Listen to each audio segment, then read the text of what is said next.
No te saques de onda, si hago una pausa. Así como cuando tú vas enfermo del estómago al trabajo, que estás en junta y dices, con permiso, jefe, y te sales. Con permiso, jefe, y te sales. Pues yo les voy a decir, pónganse a orar. Voy a estar yendo y viniendo. Dios mediante, que no sea así. Amén. Vamos con nuestro sermón de esta mañana, hermanos. Vamos a continuar. ¿Me puedes subir? Lo oigo muy hueco el sonido. Si me subes un poquito o ahí lo ecualizas. Continuemos, hermanos, con nuestra serie de sermones del Evangelio de Marcos. Marcos, ¿qué dije? ¿Sí? ¿Marcos? Ok, Marcos. Y nuestra serie está titulada, ya te lo sabes, Jesucristo, el siervo sufriente. Así que vamos a seguir orando mientras dure esta serie, para que el Señor nos siga dirigiendo, hermanos. Que el Señor siga instruyendo a su iglesia con una edificación sólida del Evangelio. Necesitamos conocer todavía más el Evangelio. No importa cuántos años lleves aquí, no importa qué tanto digas que sabes, vas a seguir aprendiendo. Entonces, si estás siguiendo aprendiendo, pues es que necesitas conocer más del Evangelio. Y eso no acaba, no para. ¿Ok? Y con estas preguntas, ¿quién es Jesús? ¿Quién es Jesús para ti? Así que, ¿por qué no me acompañas poniéndote de pie para orar? Y vas abriendo tu Biblia en Marcos capítulo 2. Vamos a estar en los primeros 12 versículos. Amén. Marcos capítulo 2, del 1 al 12. Pero primero vamos a orar. Amado Dios, gracias. Gracias, Señor, por esta preciosa oportunidad que me das de orar delante de ti, precisamente para venir y predicar tu palabra. Señor, quiero pedirte por mi salud, sosténme, que no sea yo quien predique ni mi cuerpo que me sostenga, sino el Espíritu Santo que predique y me sostenga. Te pido por mis hermanos, por cada uno de ellos, Señor, habla a sus corazones, no permitas que haya distracciones, al contrario, que profundicen en la palabra y que aprendan junto conmigo lo que tú quieres para nosotros. Y si detectamos una falla, Señor, una falta hacia ti, danos el entendimiento para arrepentirnos, pedirte perdón y cambiar nuestra forma de vida. Gracias, Padre. Te pido esto en el nombre de Cristo Jesús. Amén. Marcos capítulo 2. Cuando Jesús entró de nuevo en Capernaum varios días después, se oyó que estaba en casa y se reunieron muchos, tanto que ya no había lugar ni aún en la puerta, y él les explicaba la palabra. Entonces vinieron y le trajeron un paralítico llevado entre 4 hombres. Como no pudieron acercarse a Jesús a causa de la multitud, levantaron el techo encima de donde él estaba, y cuando habían hecho una abertura, bajaron la camilla en que estaba acostado el paralítico. Viendo Jesús la fe de ellos, dijo al paralítico: Hijo, tus pecados te son perdonados.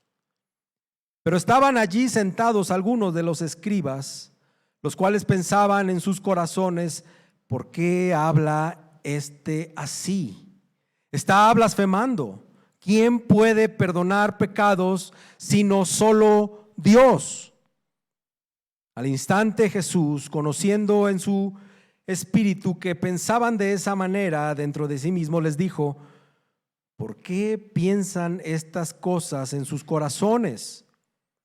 ¿Qué es más fácil? ¿Decir al paralítico: tus pecados te son perdonados? ¿O decirle: levántate, toma tu camilla y anda? Pues para que sepan que el Hijo del Hombre tiene autoridad en la tierra para perdonar pecados, dijo al paralítico: a ti te digo, levántate, toma tu camilla y vete a tu casa. Y él se levantó y tomando al instante la camilla, salió a la vista de todos, de manera que todos estaban asombrados y glorificaban a Dios, diciendo: jamás hemos visto cosa semejante. Amén. Puedes tomar asiento.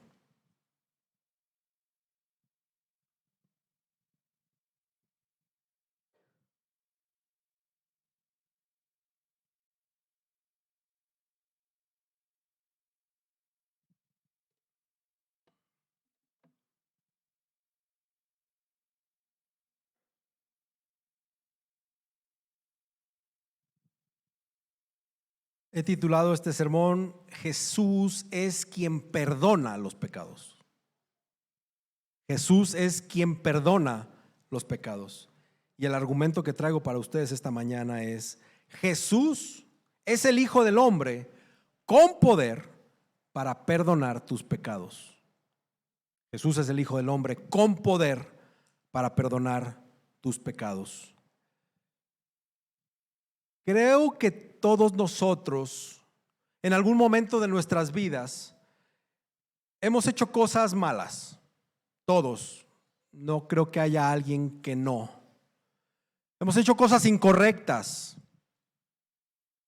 Y también, en algún momento, vamos a enfrentarnos a tener que razonar con dos preguntas obligadas,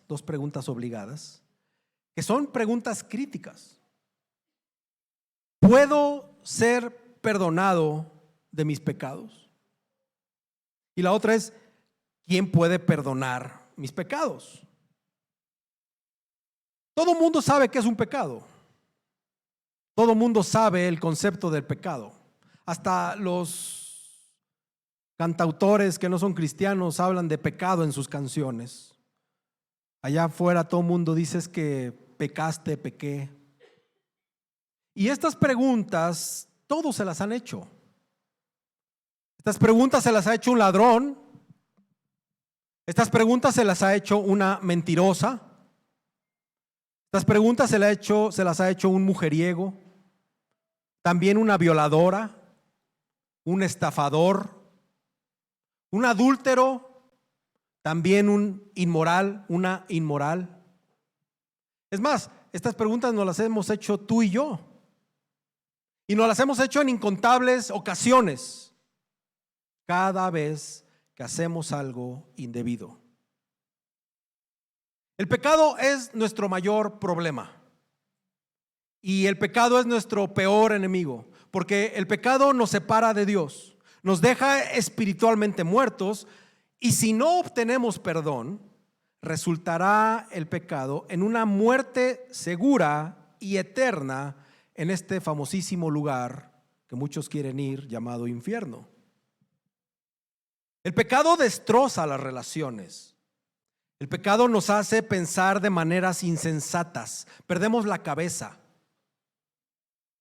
¿Te ha pasado que hablas con alguien y dices: no me explico cómo esta persona está convencida de hacer eso, pero está fuera de sí, está fuera de sus cabales y no se drogó, no se embriagó? El pecado nos mueve a actuar de una manera malvada y de una manera destructiva. Te pregunto: ¿puedes ser perdonado? ¿Puedo ser perdonado? ¿Realmente hay alguien que puede perdonar y alguien que le puedan perdonar aquel acto atroz que cometió, aquella infidelidad, aquel robo que hiciste en el pasado, que hice en el pasado, ese robo descarado, esa mentira que destruyó a otro? ¿Se puede perdonar el haber abusado de aquella persona? ¿Se puede perdonar a un violador, a un asesino? ¿Se puede perdonar de ver eso que no debes ver? A lo mejor piensas: es que constantemente yo estoy siendo infiel a mi esposa o a mi esposo. En mi corazón, para empezar. Es que constantemente miento, no dejo de mentir. Es que peco haciendo o peco diciendo cosas que no quiero hacer. ¿Puedo ser perdonado? ¿Realmente alguien puede perdonar y olvidar lo que yo hice en el pasado? La Biblia tiene una respuesta absoluta y maravillosa. La respuesta es sí, puedes ser perdonado. ¿Y quién puede perdonarte? ¿Quién puede perdonarme? Dios puede. Y el que te perdona es aquel que se revela en la persona de Jesús. Se revela como el Hijo de Dios, se revela como el Hijo del Hombre, se revela como el Santo de Dios que ha venido a quitar los pecados del mundo.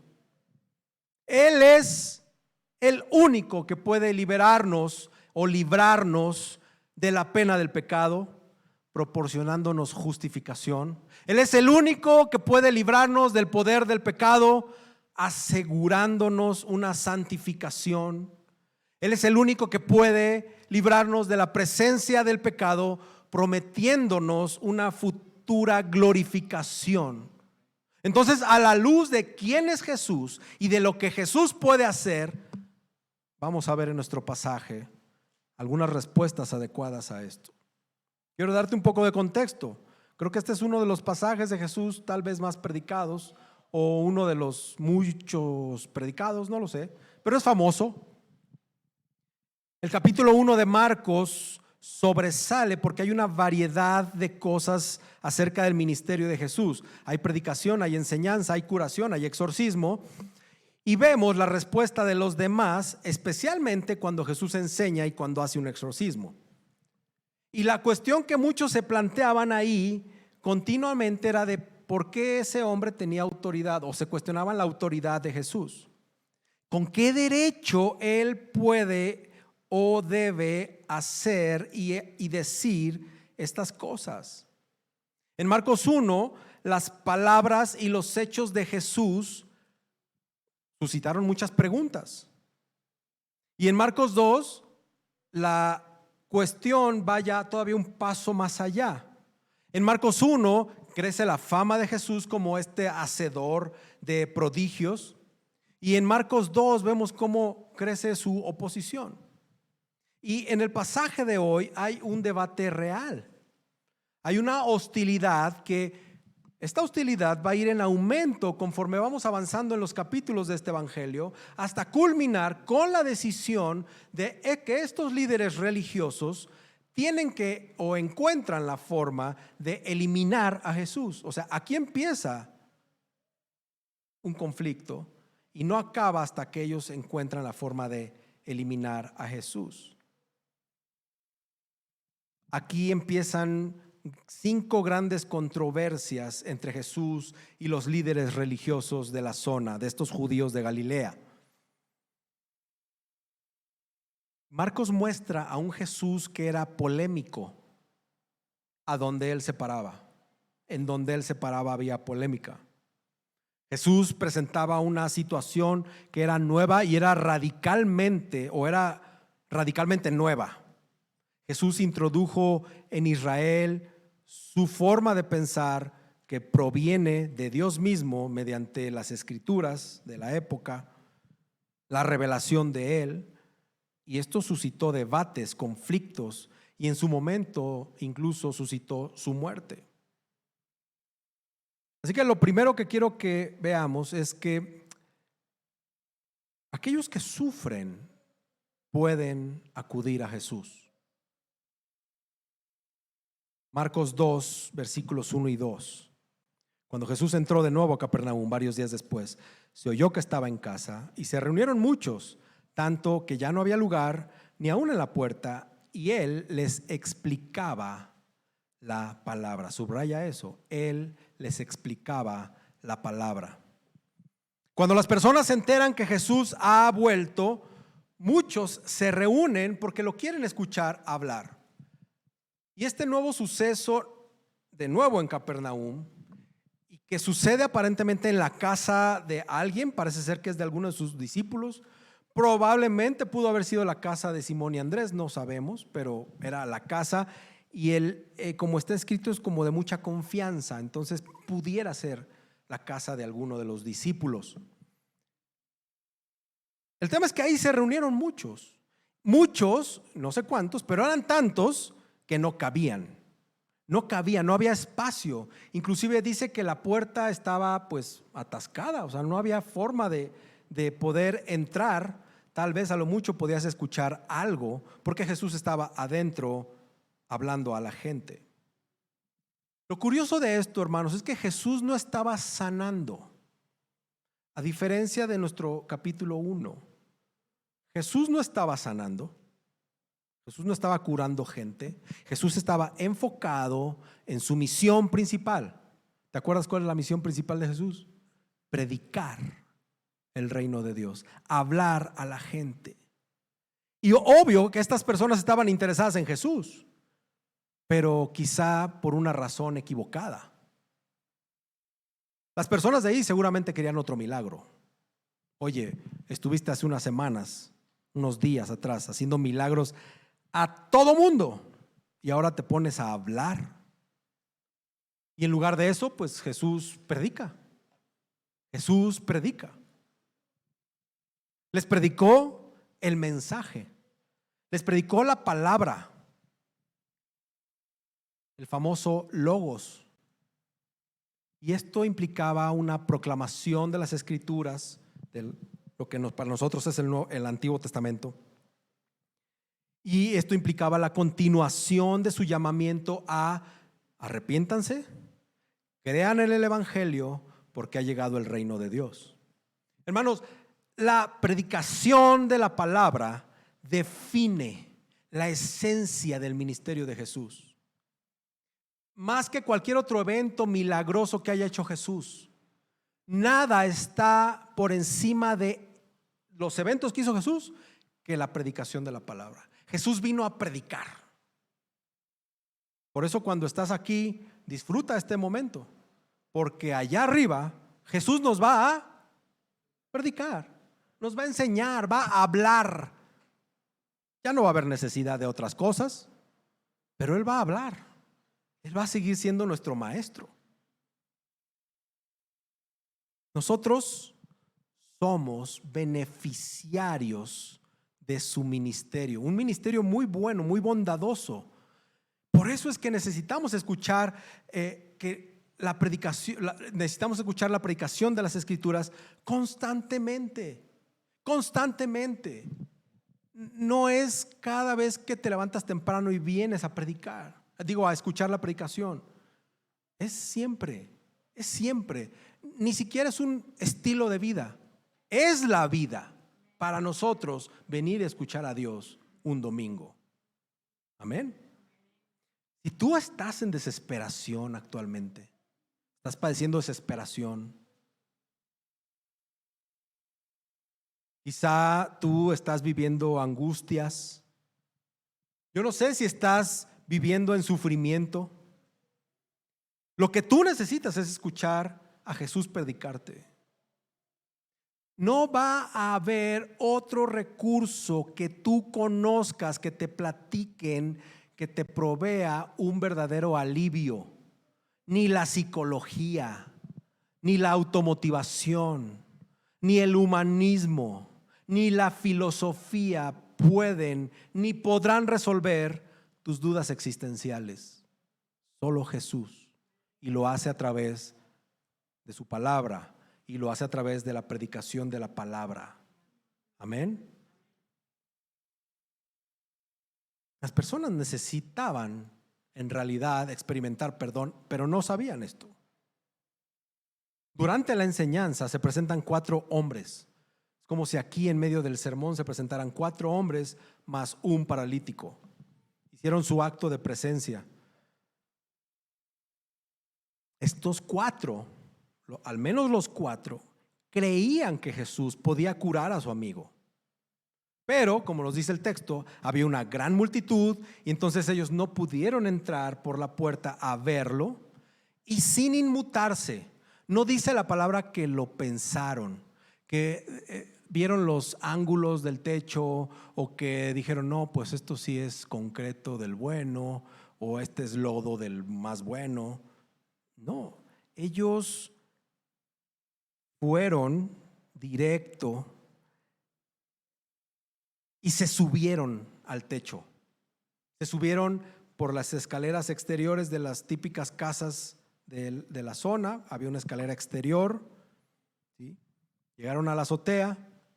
Los techos de esa época eran vigas de madera con varas atravesadas, ramas rellenas de pasto con adobe, pues barro, arcilla. Eran rígidas, podías caminar tú en los techos. Pero el tema es que ellos hicieron un hoyo. Ellos destaparon el hoyo, o sea, hicieron un hoyo y tuvo que haber sido un hoyote. No era un hoyito, tuvo que haber sido algo grande. Imagínate el alboroto. Jesús en medio hablando y de repente empiezan a caer tierra, palos, hierba, ¿sí? Y pues nadie, ni para adelante ni para atrás, nadie se podía mover. Destapan el tejado, bajan al paralítico sobre su colchón. Se cree que era un tipo colchón, porque pues aquí dice su cama, pero no era como la tuya, ¿no? Pudo haber sido algo hecho con tela y paja, no lo sé. No era una king size. Y lo dejan tendido enfrente de Jesús. Jesús vio la fe de ellos. No sé si se refiere a los 5 o a los 4, pero al menos abarca a los 4 amigos.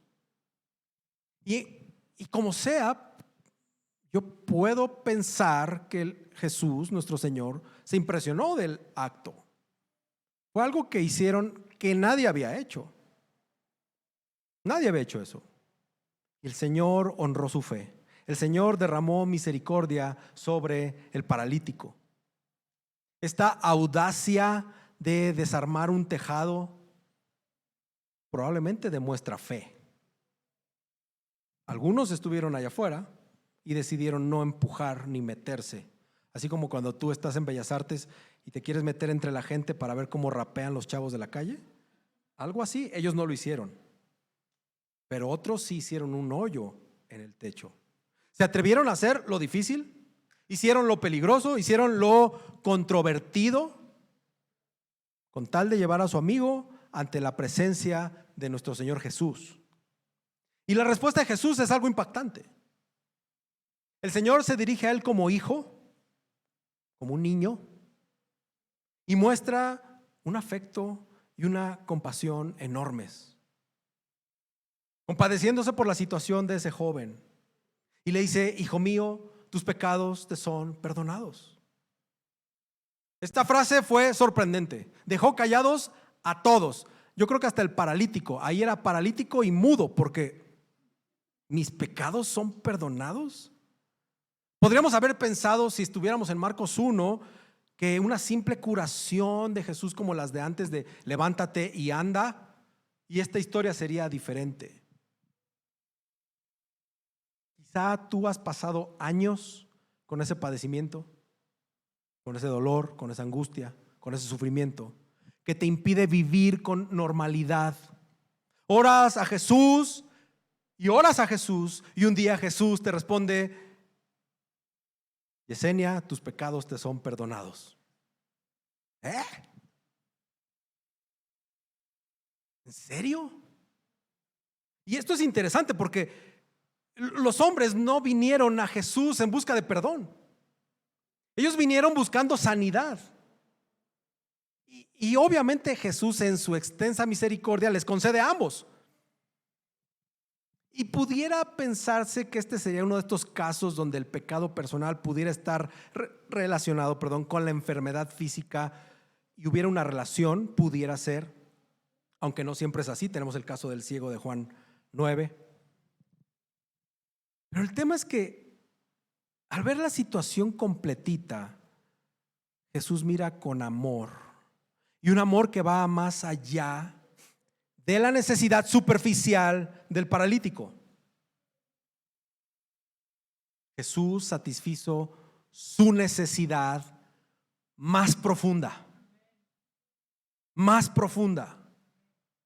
Miró más allá de la necesidad inmediata de este hombre y la suplió de una manera real. Suplió su necesidad de manera real. Nosotros siempre creemos que nuestras necesidades son prioritarias. Sí, las que tienes tú este día o las que vas a tener mañana. Te lavas la cabeza diciendo, yo necesito esto. Yo estoy seguro que tú necesitas 15 millones de dólares. Estoy seguro. Yo los necesito. Y también estoy seguro que Dios es tan poderoso que si quisiera nos lo daría. Pero Jesús ve por tus necesidades reales, por tus necesidades verdaderas, las que Él considera indispensables para ti. No es lo que tú y yo creemos, deseamos o anhelamos. Y basándose en quién es Él y en lo que Jesús iba a lograr en la cruz, nuestro Señor extiende a un pecador paralítico el pleno y el completo perdón de Dios por sus pecados. Obviamente que un chavo al que le dice niño, no creo que tuviera 40, 50 años para decirte niño, hijo mío, tuvo que haber sido un joven. Yo estoy seguro que este joven quería correr, quería ser sanado. Pero aún más, él, así como nosotros, necesitaba experimentar el perdón de los pecados que había hecho para que Jesús hiciera este acto. El que él necesitaba en realidad el perdón. Él no necesitaba otra cosa. Mira, muchas de las personas que conozco, muchas, por ahí uno que otro cristianito que todavía no entiende bien el evangelio, pero muchas personas de las que conozco y que yo les comento que tengo una situación que me está abrumando el ser. Hace poco le dije a una amiga de muchos años, esposa de mi casi hermano, que Dina estaba padeciendo algo que no sabíamos. Y ella, como otras personas, luego tiraron un consejo que tú debes de conocer muy bien. Es que debe perdonarse. Y tú también, perdónate. Necesitas liberar todo eso que traes dentro. Perdónate. Y hasta te extienden un apapacho en el hombro, en la espalda. Mucho tiempo atrás, antes de que yo fuera un creyente que conocía a Jesús, yo hice esto. Me perdoné como 3,432 veces y no pasó absolutamente nada. Yo seguía de cochinote pecando y la culpa por esos pecados sucios seguía creciendo. De hecho, no solo crecía, sino que era más pesada. Y además de eso, mi corazón se hizo inmune a pecar. Mi corazón se hizo de piedra. Y al final terminé como un esclavo más de la condenación. No podía dormir, no podía respirar, no podía ir y venir, porque la culpa me acosaba, la condenación me hostigaba. Quiero que pongas mucha atención en esto. ¿De qué te tiene que perdonar Jesús? ¿Ya te habías preguntado eso? Porque muchas veces decimos, Señor, perdóname, en el nombre tuyo, en el nombre de Jesús, amén. ¿De qué te tiene que perdonar Jesús? ¿Le pusiste nombre y apellido a tu pecado? ¿De qué te tiene que perdonar Jesús? Pues antes de que pienses en el nombre y en el apellido de tu pecado, Jesús tiene que perdonarte todos tus pecados, porque eso es una falta mayor a la santidad de Dios. Para empezar, déjate explico. Dios crea al hombre de una manera inocente y recta. Lo crea sin mancha, lo crea sin corrupción. Aunque Adán y Eva, así como tú y como yo, sí eran capaces de cometer pecado. Claro, Dios no creó el pecado. Dios no lo creó. Satanás provocó que este par de angelitos se descarriaran, sucumbieran, que los primeros hombres se salieran del redil. Y ahí arrancó lo que conocemos nosotros como ese pecado. Porque además lo hicieron voluntariamente contra Dios, su Dios creador, haciendo lo que Dios les había dicho: no hagas esto, esto está prohibido. Rechazando su autoridad, desobedeciendo su palabra. Y esta infracción de Adán y Eva trajo enemistad del hombre con Dios, así como la maldición de la muerte como una consecuencia. Fíjate lo que dice Isaías 59:2. Pero las iniquidades de ustedes han hecho separación entre ustedes y su Dios, y los pecados le han hecho esconder su rostro para no escucharlos. Anótate esa cuando creas que Dios no te oye. Anótala y dice: ¿por qué Dios no me escuchará? Y vas rápido a Isaías 59:2 y vas a ver por qué. Romanos 5:12. Por tanto, tal como el pecado entró al mundo por medio de un hombre, Adán, y por medio del pecado, la muerte, así también la muerte se extendió a todos los hombres, porque todos pecaron. Como Dios había establecido a Adán como el responsable supremo de la raza humana, su pecado fue imputado a todos sus descendientes, incluyéndonos. Y esto trajo culpa, esto trajo condenación, esto trajo muerte a toda la humanidad. Por lo tanto, estamos corrompidos por naturaleza, estamos inclinados al mal desde que eres un embrión, desde tu concepción. Eres una célula de pecado. Eres un óvulo fecundado, un óvulo pecaminoso fecundado por un esperma pecaminoso. Ya desde ahí. El pecado lo que logra hacer es resaltar la transgresión contra la persona y el carácter de Dios. ¿Ya viste qué te tiene que perdonar Jesús? Bueno, y hay que complementarlo con esta pregunta: ¿y por qué tiene que perdonarte Jesús? El pecado tiene efectos asesinos en tu vida, en mi vida. De esta corrupción heredada por la humanidad surgen todos los pecados que cometemos. Ve lo que dice el Salmo 14:3. Pero todos se han desviado, todos se han desviado. A una se han corrompido. No hay nadie quien haga el bien. No hay ni siquiera uno, ni tu abuelita santa, ni tu mamá bondadosa, ni tu esposa que Dios te dio. Nadie es bueno. No hay nadie que haga el bien. Todos se han desviado, todos a una se han corrompido. Entonces Jesús tiene que perdonarnos, porque todas las personas por naturaleza somos enemigas de Dios. Todos somos enemigos de Dios.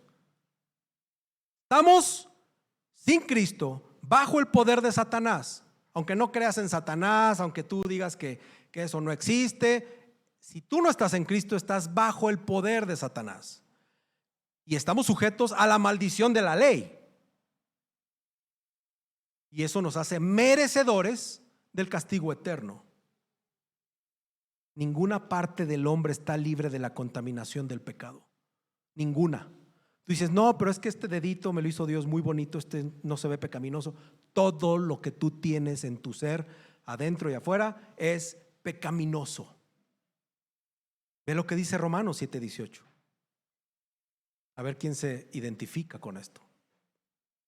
Porque yo sé que en mí, es decir, en mi carne, no habita nada bueno. Porque el querer está presente en mí, pero al hacer el bien, no. Amén. Ese soy yo. Y aunque las personas que están caídas o las personas caídas portan la imagen de Dios, y aunque estas personas portan la imagen de Dios y pudieran mostrar virtudes de la gracia común, estas personas son incapaces de agradar a Dios. Son incapaces de merecer su favor. Son incapaces de liberarse a sí mismas de su esclavitud al pecado. Por eso es que este rollo de perdónate le creo más a Pinocho. Perdónate, pues yo quién soy. En medio de la creación y de la historia de la redención, yo soy el que dice Romanos 7:18. Yo quiero hacer el bien, sí, claro, gloria a Dios, vamos a orar al INP, vamos a comprar el boleto de la festividad y todos juntos, todos queremos hacer el bien, agradar a Dios, agradar al prójimo. Pero la verdad es que no hay nada bueno en nosotros. Además de que no podemos perdonarnos a nosotros mismos. Las personas que no tienen a Dios tienen un corazón endurecido, su entendimiento está entenebrecido, sus conciencias están corrompidas, su percepción espiritual está cegada, por ende sus obras son malas. A esto, hermano, se le llama depravación total. La humanidad está completamente inhabilitada, totalmente, para agradar a Dios y o para liberarnos de la esclavitud del pecado. Por lo tanto, por todo esto que te acabo de decir, que es trascendental para tu eternidad, todas las personas están muertas en pecado y sin esperanza fuera de la salvación que solo hay en Cristo Jesús. ¿Ya pudiste darte cuenta por qué te tiene que perdonar Jesús? Esto es trascendental en este pasaje. Es trascendental.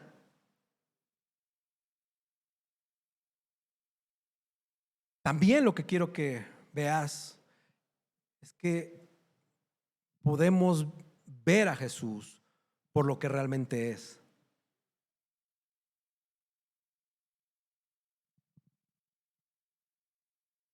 No es de sorprender la reacción que tuvieron los líderes religiosos, los escribas que estaban ahí. Había fariseos, había de todo ahí.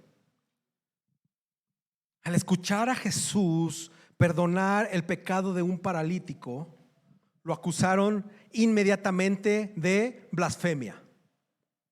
Es la misma acusación que utilizaron para condenarlo a muerte en la cruz. Y con esto entendieron realmente el significado de las acciones que venía a hacer Jesús. Aquí se destapó todo. Fue el destape. Aquí Jesús dice: te perdono. Wow.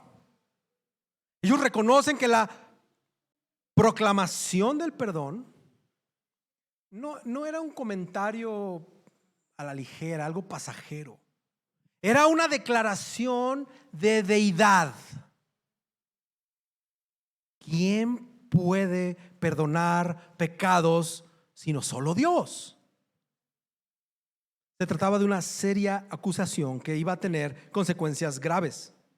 Ellos entendían que las palabras de Jesús eran una deshonra, eran una falta de respeto al Dios que ellos creían. La blasfemia era una ofensa grave y se castigaba con la muerte por lapidación.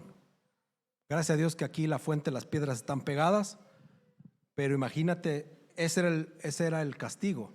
Ve y agarra tu piedra, que nos vamos a ejecutar a este blasfemo.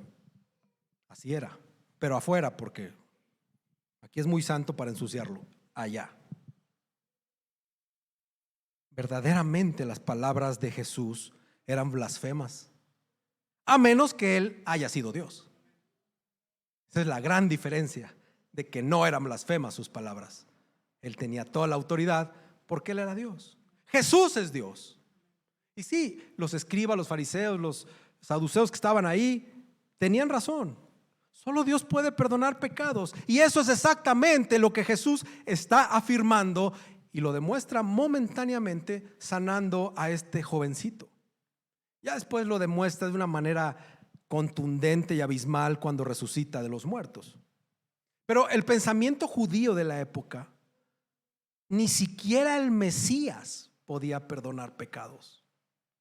Dios y solo Dios tenía autoridad y ese derecho de perdón. Entonces los judíos de ese primer siglo sabían lo que estaba ocurriendo ahí. Si Él puede perdonar pecados y nos lo demostró, este es Dios. Este es Dios. Y obvio Jesús los cachó en el momento. Conocía lo que estaban pensando y esa es otra prueba, otra evidencia de su deidad, la omnisciencia. Inmediatamente los confronta y les hace dos preguntitas. ¿Por qué piensan estas cosas en sus corazones? Es más fácil decirle al paralítico, tus pecados te son perdonados, o decirle, levántate, toma tu camilla y anda. Dice aquí el texto que Jesús supo inmediatamente lo que había en sus corazones sin necesidad de indagar lo que pensaban. Él sabía, al igual que ellos. Una cosa es decirlo y otra cosa es demostrarlo. No olvides que Jesús conoce todos tus pensamientos, hasta los más cochambrosos, hasta los prohibidos, los indebidos. Jesús conoce todo lo que hay en nosotros. Conoce tus ideas, conoce tus sueños. Jesús conoce tus anhelos y también conoce tus pecados. Él sabe todo de nosotros. Jesús se proclama el Hijo del Hombre. Y esta es una declaración tremenda, tremenda, por el contexto de esto. Y ahorita se los voy a explicar. Versículo 10 y 11. Pues para que sepan que el Hijo del Hombre tiene autoridad en la tierra para perdonar pecados, dijo al paralítico, a ti te digo, levántate, toma tu camilla y vete a tu casa. Marcos nos presenta un título específico de Jesús que se iba a convertir en su autodesignación favorita. Es como si Jesús se pusiera un apodo y dijera, ahora díganme el hijo del hombre, por favor. Si no les causa mucho problema, así díganme. Este era lo que Jesús designó de manera favorita, por decirlo de una manera. Él se refiere a sí mismo como el Hijo del Hombre, un título que aparece 81 veces en los evangelios. ¿Y por qué Jesús utilizó este término y con tanta frecuencia? ¿Qué quería decir con él? ¿Por qué no dijo yo soy el Cristo, yo soy el Mesías? O como al principio, yo soy el Hijo de Dios. Calmados, yo soy el Hijo de Dios. Porque eso es lo que es el Cristo, es el Mesías, es el Hijo de Dios. Pero no, Él decidió que a Él había que llamarle el Hijo del Hombre. Quiero que vayamos un vistazo rápido cómo se utiliza este término para responder a esa pregunta. A veces Jesús se muestra como el Hijo del Hombre que sirve, otras veces como el Hijo del Hombre que sufre, y también Jesús es el Hijo del Hombre que vendrá en gloria. Todo esto viene en el Evangelio de Marcos. El título Hijo del Hombre va a aparecer con más frecuencia cuando Pedro confiesa a Jesús como el Cristo y que Jesús comienza a enseñar su propia muerte. Ahí aparece más este título. En el Antiguo Testamento, este título del Hijo del Hombre se utiliza de varias maneras. El Salmo 144 dice que es simplemente un ser humano. Sin embargo, donde está el meollo del asunto y la indignación de parte de los judíos es porque en Daniel 7, 13, 14 se refiere a uno que vendrá a establecer el reino de Dios. Ve lo que dice Daniel 7, 13, 14. Seguí mirando en las visiones nocturnas y en las nubes del cielo venía uno como un hijo de hombre que se dirigió al anciano de días y fue presentado ante él. Le fue dado el dominio, gloria y reino para que todos los pueblos, naciones y lenguas le sirvieran. Su dominio es un dominio eterno que nunca pasará, y su reino uno que no será destruido. Esta información a la que estás diciendo amén, amén, amén, era la que los judíos conocían. Que llegara alguien y dijera: yo soy el Hijo del Hombre del que tú predicas de Daniel. Yo soy ese. Ve la implicación que tiene. El Hijo del Hombre, que se refiere a Dios, que es presentado ante Dios, que le es dado todo el dominio, toda la gloria, todo el reino, para que todos los pueblos, todas las naciones, todas las lenguas le sirvan, y que su dominio no tendrá fin, que nunca pasará. ¿Ya viste el contexto de que Jesús dijera: yo soy el Hijo del Hombre? Y Jesús utiliza el término para referirse a sí mismo con todas las connotaciones que te puedas imaginar, como hijo de un hombre físico, como el Hijo del Hombre, que se refiere al anciano de días, al que desciende de las nubes con poder, como el Dios encarnado. Es un ser humano que se identifica con la humanidad, una humanidad pecadora. ¿Para qué? Para servirnos, para sufrir en nuestro nombre. Y como Dios, simplemente es el Señor que viene en gloria, o que vendrá en gloria. Jesús evita el término Cristo porque este Mesías que la gente esperaba es muy diferente a lo que él era. Puedo pensar que dijo: para que no se me confundan estos, de una vez me voy con todo el paquete completo, que sepan que yo soy el Hijo de Dios. Sí, el Mesías, pero había muchos Cristos en el pasado, había muchos Mesías que fueron temporales. No se me vayan a confundir. Si me van a echar tierra, de una vez con todo: yo soy el Hijo del Hombre. Al final, este título le alcanzó para que todos vieran la misión que él traía. Una misión completamente mesiánica, sin connotaciones políticas. Y solo en este texto, esto es importante como un dato, solo en este texto se relaciona o se vincula el perdón de pecados con el título de Hijo del Hombre, el título divino del Hijo del Hombre. Ya después lo vuelve a hacer en Marcos 10, redefiniendo lo que significa el Mesías.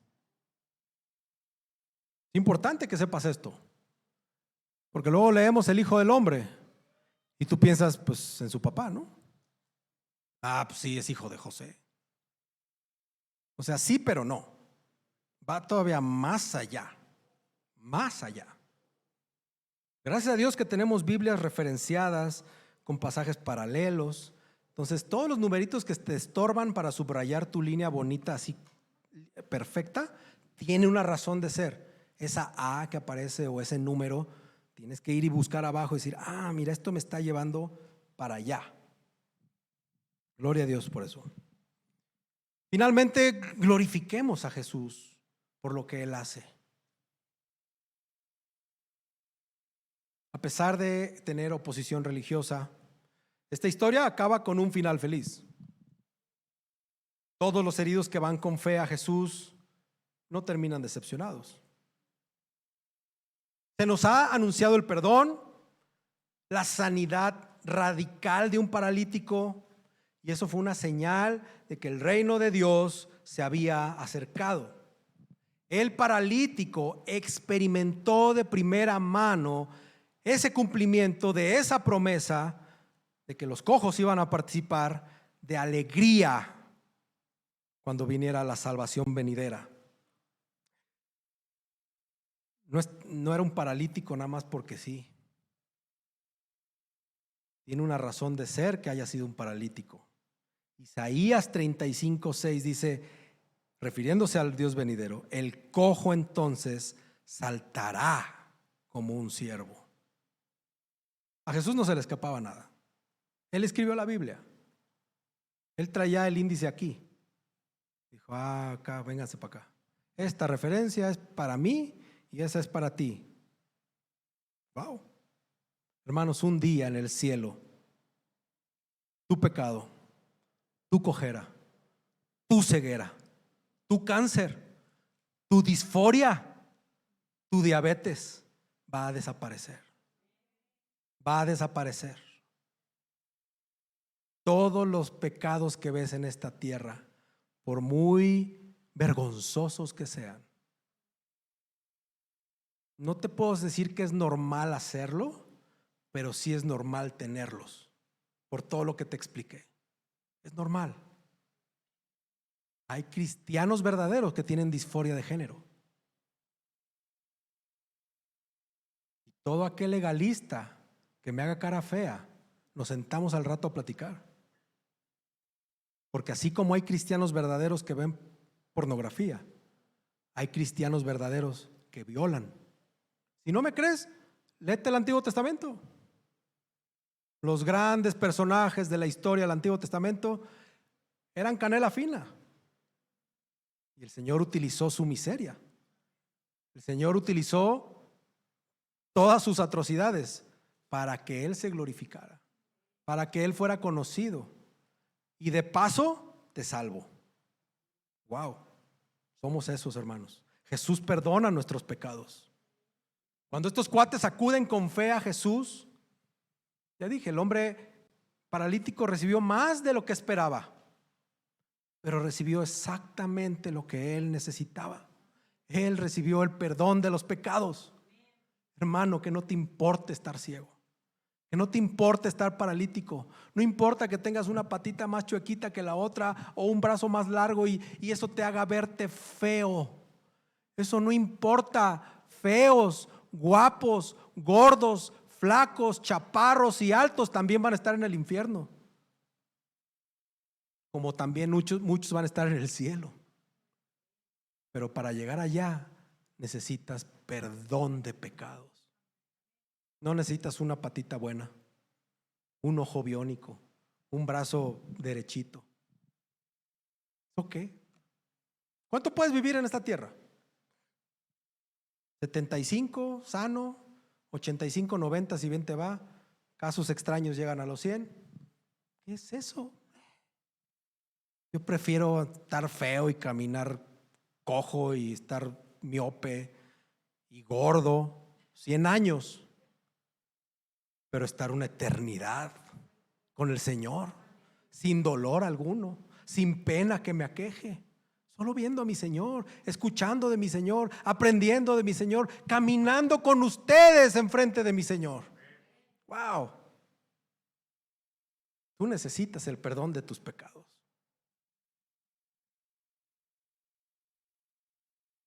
Regularmente nosotros creemos saber que con estos pecados que te cargas tú necesitas cierto perdón. O mira, tengo estos 20 pecados, pero estos 2 son los que me gustan. Entonces, perdóname estos 18, porque estos todavía no me los perdones porque yo quiero seguir haciendo lo que hago. Nosotros nos creemos muy ágiles mentalmente, pero nuestras necesidades en realidad no son lo que nosotros creemos necesitar. Nosotros solamente estamos centrados en nuestras circunstancias. Nuestra mente nos juega chueco, prioriza lo que tú dices creer, tener, ser, querer, yo, mí. Nos creemos más astutos que Dios y solo nos estamos basando en nuestras motivaciones de lo que ven, de lo que palpan, de lo que gustan.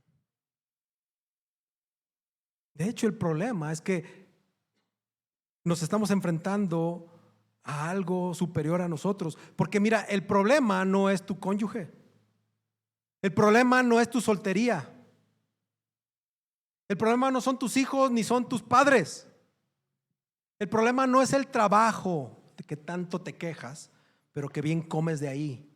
Ese no es el problema, ni tu jefe o tus compañeros de trabajo. Ese no es el problema.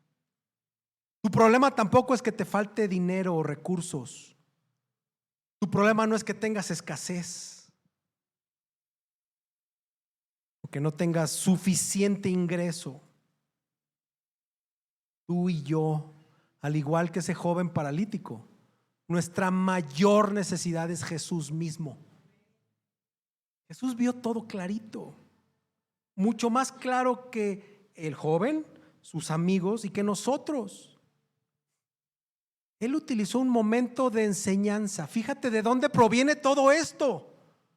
Proviene de la predicación de la palabra. No, Jesús no promovió una noche de milagros. ¡Hey, todos! Capernaum, noche de milagros, tráete tu milagro. Jesús no hizo espavientos. Todos los de los milagros de este lado brinquen, todos los de los milagros de este lado también brinquen. Brinca, brinca. Jesús no hizo eso. Jesús se paró y predicó la palabra. Párale de contar. Predicó la palabra. A veces no lo vemos y estamos aquí sentados así como que no queriendo la mano. Me voy a recargar para ver el reloj. Bueno, de este lado para que me vean los de este lado. Y hasta me compro uno grandote para ver de lejos. Aquí suceden milagros, hermanos. Un día tú te decías no cristiano, ¿te acuerdas? ¿Te acuerdas bien? ¿Sí te acuerdas que andabas de cochinote y no eras cristiano?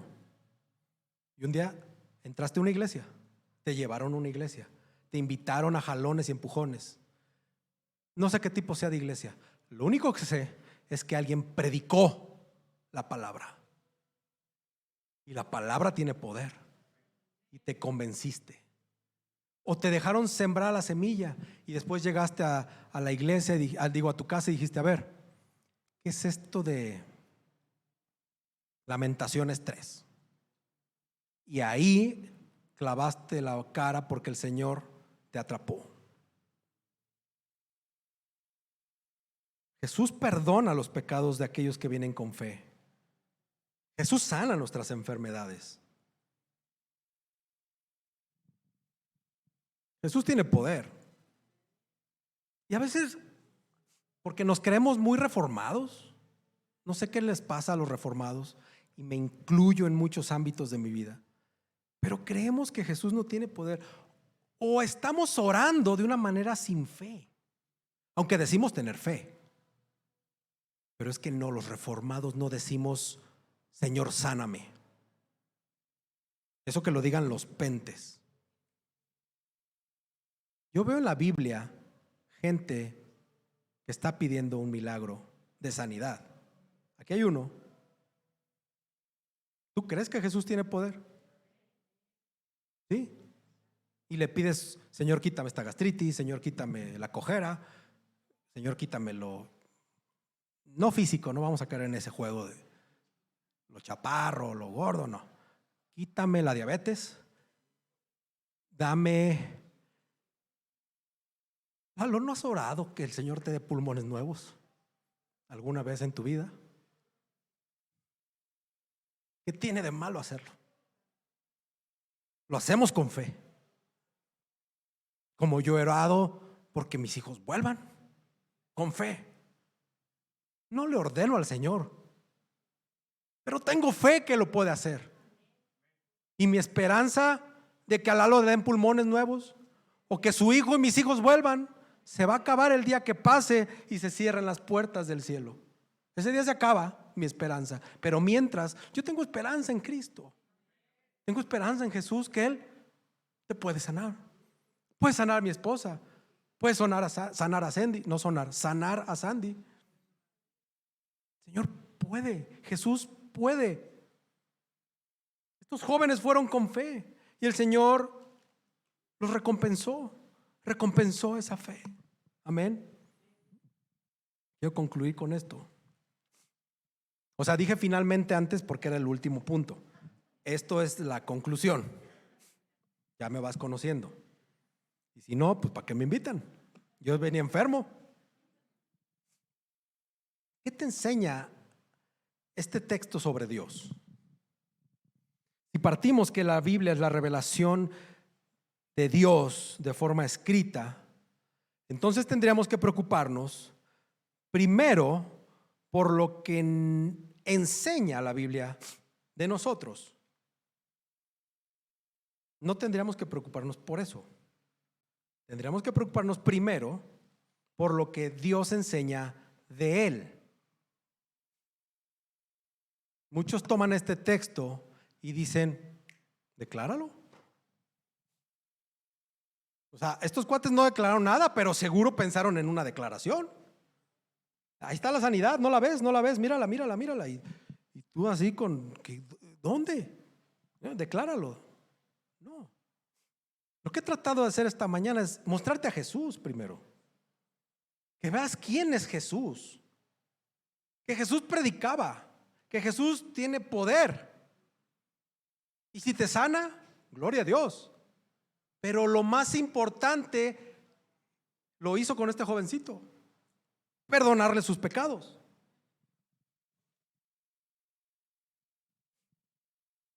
Aquí en este pasaje podemos afirmar con seguridad que solo Dios perdona nuestros pecados. Ni tú ni tu tía, nadie. Solo Jesús perdona nuestros pecados. La gente, los líderes, entendieron eso.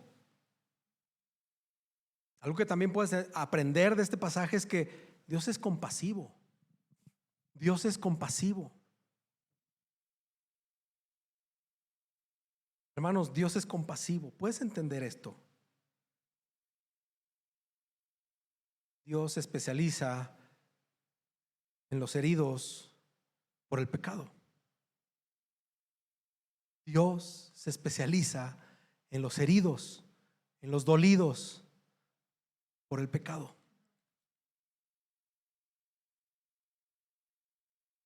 ¿Te acuerdas cuando fuiste a Él? El Señor puso algo en ti. Después tú dijiste que tú creíste, que tú lo buscaste, pero no es cierto eso.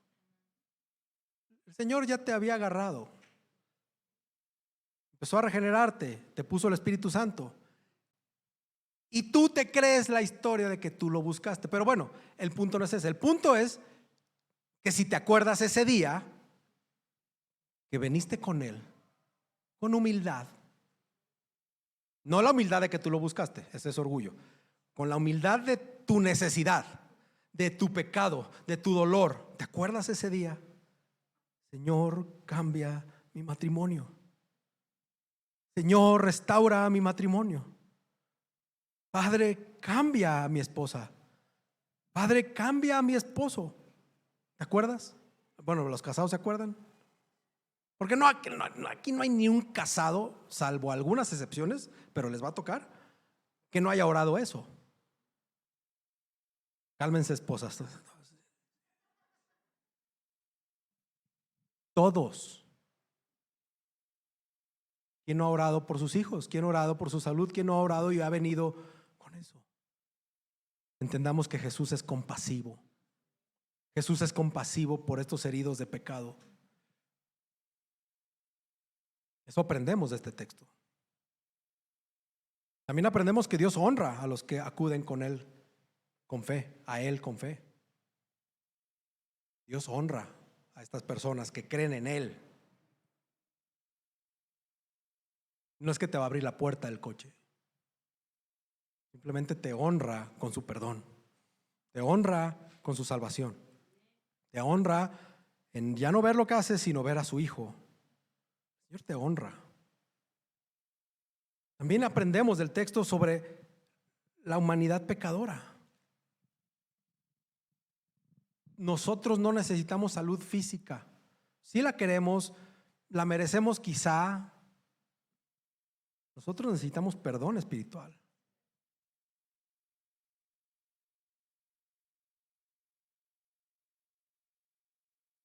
¿Qué aprendiste de Jesucristo? Puedes conocer más el corazón de Jesús.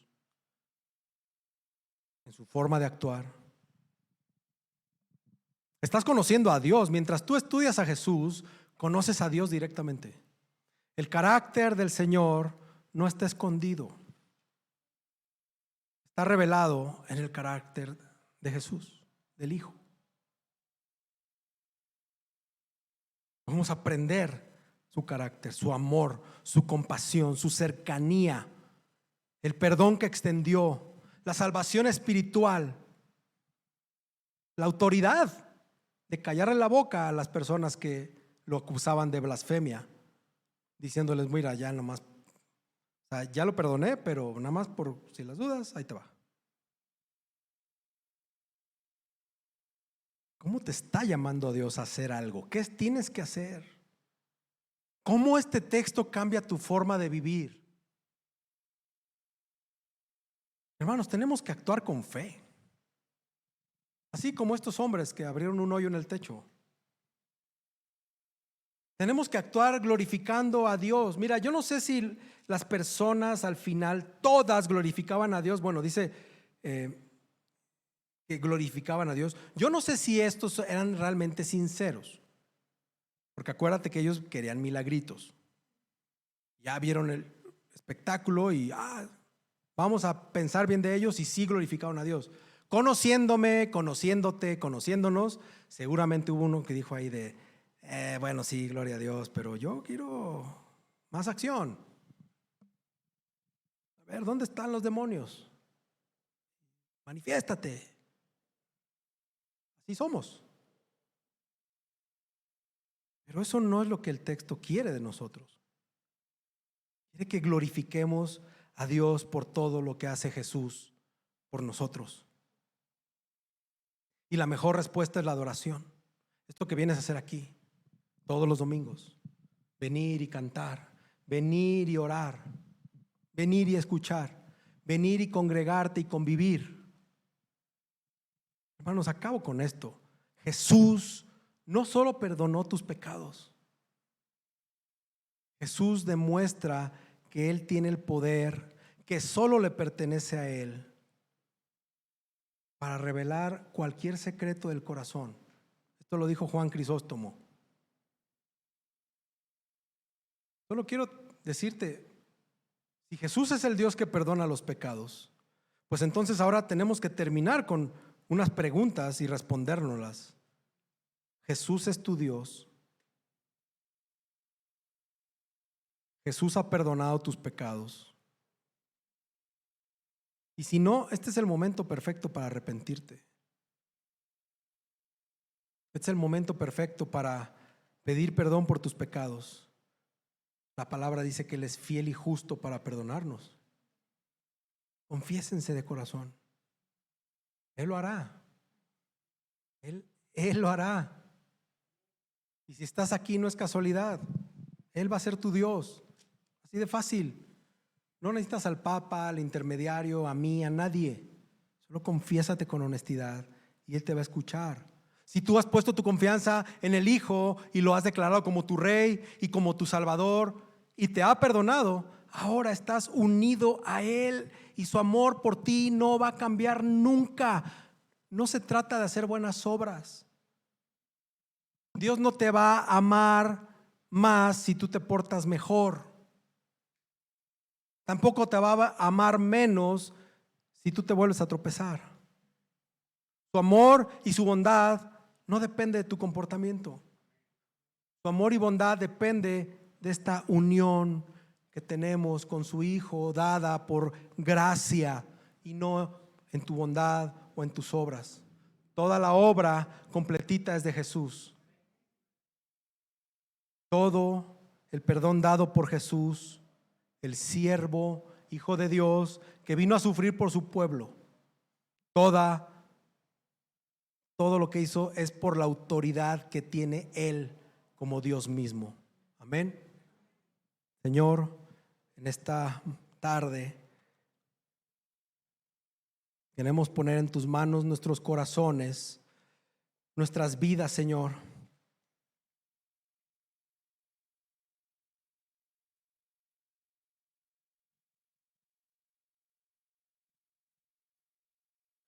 Gracias.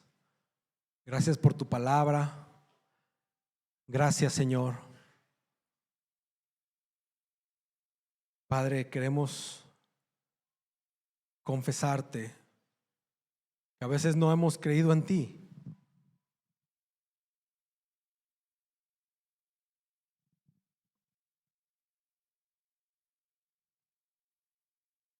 Adolecemos de credibilidad hacia ti. Se nos hace increíble, inverosímil.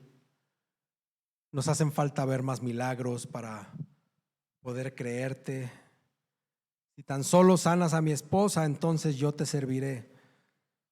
Ojalá fuéramos así de bíblicos. Si me concedes este empleo, este galán, esta mujer, Señor, yo haré esto, lo otro, aquello. Señor, perdónanos por nuestra ignorancia y haznos ver que los pecados nos separan de ti. Los pecados, Señor, son una afrenta directa hacia ti, hacia tu persona, hacia tu santidad. Y mientras no veamos eso, Señor, vamos a seguir paralíticos. Vamos a seguir ciegos y sordos. Haznos ver nuestra necesidad de Jesús.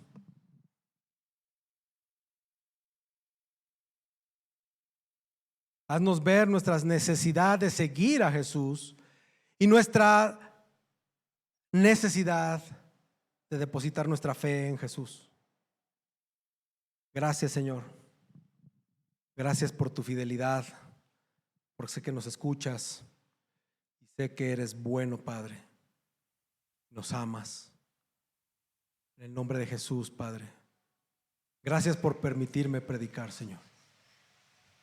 En el nombre de Jesús, Señor.